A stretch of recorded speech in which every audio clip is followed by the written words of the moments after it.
Hilda et Erhardt avaient commencé à courir dès que les premières abominations avaient manifesté leur intérêt à leur égard. Leur fuite était accompagnée par les cris de terreur et de mort des cultistes et des sœurs, mais aucun d'eux n'osait regarder en arrière pour constater le massacre, non plus que pour voir Baragor et Maximilian engloutis dans la confusion ambiante et perdus de vue dans le tumulte et la panique. La réalité elle-même semblait se distordre autour d'eux, cédant devant des créatures dont la seule apparence remettait en question toute notion d'ordre et de rationalité. Leur corps, fluide et mouvant, adoptait des formes aussi grotesques qu'inconstantes, changeant au gré de pulsions imprévisibles et absurdes. À un moment donné, un cultiste traversa subitement le chemin d'Erhardt en une trajectoire irrationnelle, tel un animal affolé traversant une voie encombrée, comme si l'espace n'était plus qu'un décor malléable et pervers, soumis à des caprices insondables. L'homme trébucha et s'affala brutalement sur le sol qui, devenu une matière spongieuse semblable à une muqueuse vivante, ondulait mollement sous son poids. À peine eut-il tenté de se relever qu'un appât crochu jaillit de l'ombre, saisissant brutalement sa jambe pour le tirer lentement en arrière vers les ténèbres. Hilda fut incapable de détourner les yeux lorsque le malheureux, hurlant et se débattant vainement, fut dévoré vivant en commençant par les pieds, maintenu et mâchonné petit à petit avec une délectation épouvantable. Un peu plus loin, dans une obscénité grotesque, deux créatures démoniaques, au rire grinçant, s'adonnaient à un jeu sinistre, projetant dans les airs ce qui avait jadis été la tête d'une sœur de Sigmar, désormais réduite à un ballon tuméfié, et arborant toujours l'expression figée de terreur qu'elle avait eue au moment de sa mort. Encore ailleurs, une monstruosité tentaculaire avait immobilisé un sectateur agonisant, lui enfonçant l'un de ses appendices dans la gorge, avec une précision méthodique, comme une main fouillant avidement une jarre pour y trouver quelques sucreries. Chaque direction révélait une nouvelle forme de violence et de folie, comme si toute cohérence avait définitivement déserté ce lieu cauchemardesque, remplacé par une anarchie brute et bestiale, une célébration impie de la souffrance et de la démence.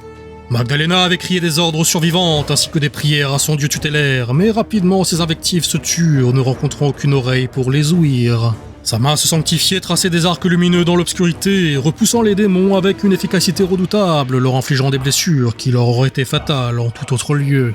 Toutefois, dans cette antichambre de folie et de corruption, la notion même de victoire semblait perversement absente. Chaque coup porté, aussi efficace soit-il, affaiblissait davantage la chanoinesse dont les traits se creusaient sous l'effort surnaturel demandé dans cette lutte inégale.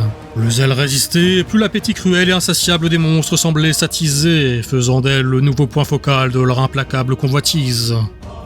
Alors qu'elle luttait avec une détermination désespérée, une main jaillit soudainement de l'obscurité vers sa gorge, de longs doigts osseux et griffus se refermant autour de son cou avec une avidité malsaine et tentant de l'attirer dans les ténèbres. La force prodigieuse de Magdalena lui permit néanmoins de résister, tendant les muscles de son cou et de ses épaules en une opposition farouche. Mais ses efforts étaient futiles et sa résistance fut rapidement annihilée lorsqu'une multitude de membres et de tentacules démoniaques surgirent simultanément tout autour d'elle. Les appendices infernaux s'enroulèrent fermement autour de ses bras, étirant son corps dans une posture d'écartèlement semblable à une sombre parodie de crucifixion. La douleur, insoutenable, et ses articulations poussées à leur limite, proches de la dislocation, arrachèrent à Magdalena un hurlement rauque. Alors son marteau sanctifié lui échappa des mains, tombant sur le sol avec un bruit mat. Pourtant, même soumise à cette torture insupportable, la chanoinesse refusa de capituler. C'est avec une volonté brûlante d'une foi inextinguible qu'elle rassembla les dernières brides de sa force spirituelle et physique pour s'opposer à la pression implacable des créatures, ses muscles saillants et tremblants sous l'effort surhumain demandé à son corps meurtri. « Vil rejeton du chaos, vous ne pourrez pas vaincre ma foi !» Son cri de défi fut brutalement interrompu quand de nouveaux argots pulsants, semblables à des lianes vivantes gorgées de sang, se levèrent autour de ses chevilles pour l'attirer violemment en arrière. L'effet conjugué de la créature agrippant le haut de son corps et de celle attirant ses jambes dans la direction opposée la projeta brutalement au sol, face contre terre, lui coupant le souffle. Ses cris, autrefois chargés de défiance, se transformèrent en appels désespérés alors que les abominations profitaient de sa vulnérabilité. Leurs membres visqueux et changeants, dotés d'une conscience perverse, s'insinuèrent avec violence sous les couches de tissu et de métal, explorant méthodiquement les parties les plus intimes de son anatomie. Ce n'était pas seulement une agression physique, mais une entreprise de désacralisation totale, une volonté de souiller jusqu'au symbole même de ce qu'elle représentait. Chaque contact déclenchait chez elle un spasme d'horreur dans une parodie obscène de combat, et le corps de Magdalena fut réduit à l'état d'un simple objet d'outrage. Sa résistance, autrefois noble et droite, sombra dans un pantomime pathétique alors que ses forces l'abandonnaient et que les abominations commençaient à la violer. Certaines d'entre elles décidèrent alors de continuer leur sévice tout en la dévorant vivante, infligeant à la malheureuse victime une mort aussi horrible que vide de sens. Non loin, Baragor gisait dans une mare de son propre sang, sa jambe amputée juste au-dessus du genou, une blessure terrible qui ne l'avait pourtant pas totalement terrassé grâce à l'endurance proverbiale des nains. Le brasseur, le souffle rauque et le regard vitreux refusaient obstinément de céder à l'appel de la mort, brandissant dans sa poigne tremblante une hache d'armes qu'il avait volée à un cultiste tombé. Son pistolet ouvragé, à présent inutile, reposait à quelques pas de lui, depuis longtemps vidé de toutes ses munitions. Mais comme Magdalena et l'archiviste avant lui, chaque coup porté, chaque défi lancé semblait exacerber davantage les appétits vicieux et insatiables des démons, comme si sa résistance ne faisait qu'accentuer leur agressivité. Bon, Gremni, en prenez ça et ça, putain de cagade du zar! La lame de l'âge décrivit un large arc métallique, fauchant violemment les membres difformes de la créature la plus proche, qui s'affaissa en gloussant dans un rire démentiel. La chose se fondit alors étrangement dans la chair palpitante du sol, dans un esclavement attestant d'une autodérision malaisante envers sa propre mort.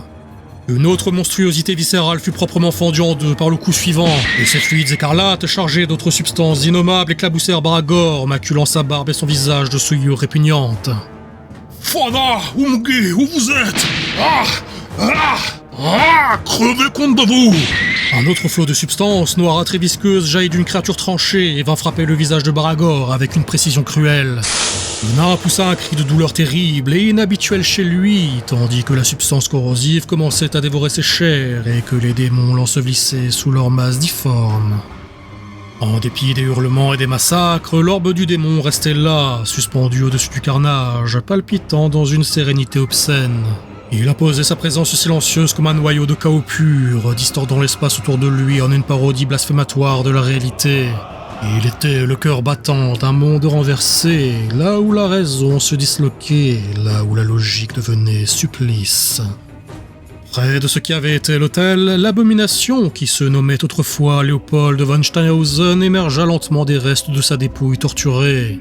Sa silhouette, devenue étrangère à toute humanité, semblait faite de chair fondue et de métal fusionné, suintant d'une essence noire qui fumait au contact de l'air. Son pas était pesant, dénué d'hésitation, comme guidé par une volonté qui ne lui appartenait plus. C'est le regard vide qu'il avançait au travers des ruines et du sang, preuve vivante ou morte de la corruption la plus totale. Les yeux éteints de von Steinhausen balayèrent les boyaux infernaux jusqu'à accrocher les silhouettes en souffrance d'Hilda et Erhard, engluées dans une lutte désespérée contre les vagues de monstruosité qui convergeaient inexorablement vers eux. À mesure que le nombre de victimes potentielles s'amenuisait dans le champ de carnage, l'attention des démons se resserrait autour des dernières proies disponibles en la forme de ce duo de roublards. Un rictus tordu, plus spasme que sourire, déforma ce qui servait à présent de visage au baron quand il se dirigea vers eux. Il n'y avait nulle volonté spécifique à leur rencontre, pas d'émotion, pas de vengeance, pas de profit. Il n'était rien, déjà du temps de sa mortalité, et encore moins maintenant qu'il avait transcendé sa propre chair. Mais ils étaient un symbole délectable de son ascension, et les voir mourir de sa main désormais divine avait un attrait irrésistible. Leur fin serait un rite, une consécration sanglante de sa renaissance. Erhard fendit un démon ricanant avec moins de force qu'attendu, sa main tremblante affaiblissant sa poigne à hauteur de la défaillance de sa propre volonté.